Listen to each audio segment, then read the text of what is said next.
2019, ang aming motif is blue, silver, and white. And then, noong 2020 is gold and silver po. So, ngayon naman po nga, 2021, ang aming naisip na Christmas decor is gold and red. Para Christmas na Christmas po. So, nag-order kami ni ate ng mga pandagdag decorations lang din naman siya sa aming Christmas tree and sa aming pintuan and sa bintana namin sa labas. So, ayan, let's unbox it. So, without further ado, let's unbox this.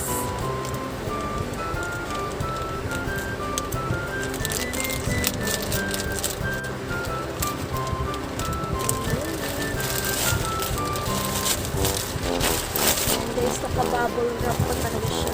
Ayan, well sealed from our great seller.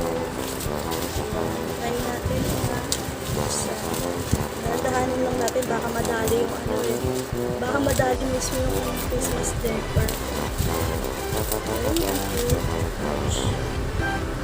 Kasi dati tama tugo yan siya. So, since yung last year namin is gold and silver yung aming motif.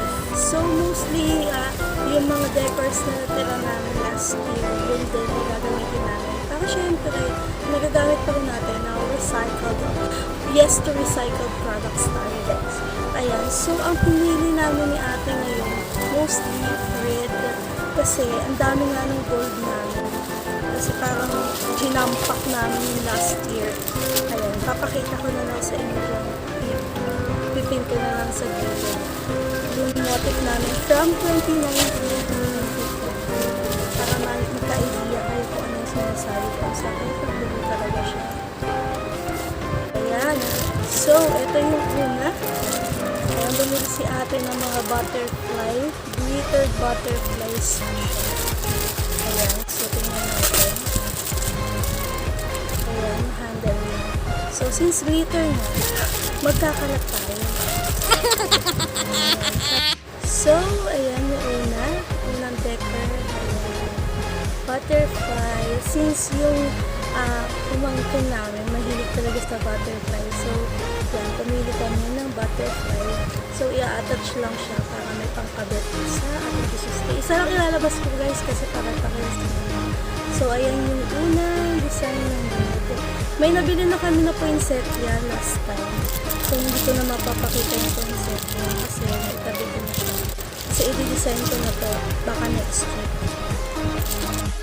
Ayan. Ang next naman po natin, ayan. So, snowflakes. So, hindi ko na siya ilalabas kasi kitang-kita naman. Ayan yung itsura niya. So, meron siyang 1, 2, 3, 4, 5. Ayan, may 5 pieces sa loob. Small snowflakes. And meron din, another snowflakes din siya guys. Pero ibang, design. So, ito yung una. Magkaiba ng design. Pero snowflakes din siya. Ayan. Parang paron light pang isa. Here.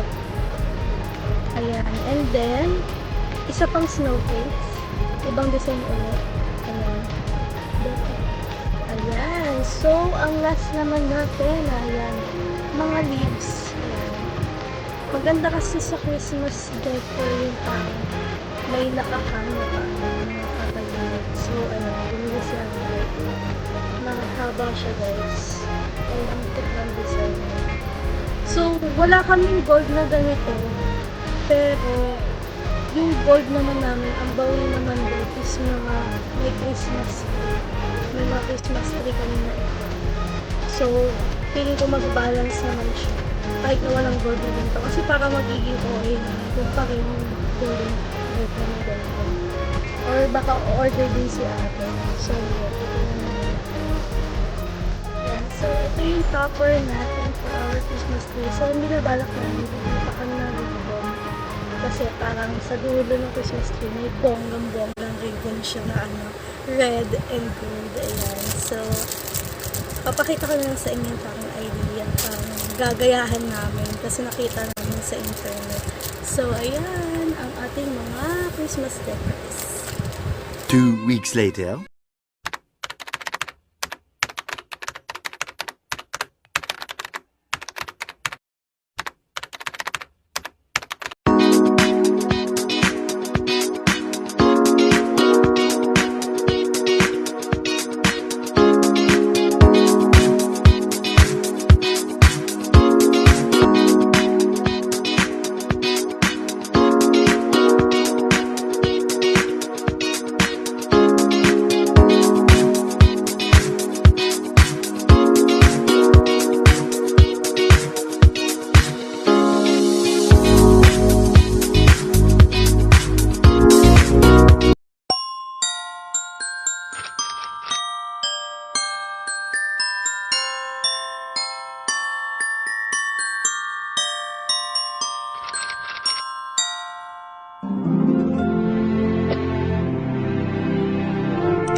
Ay, naku, be. Huwag mo nang lawin. Okay, okay. Not you're excited? Ha? Ha? Hello, Fred. It's a butterfly. Oh, don't touch it because oh, flower. Look. Doesn't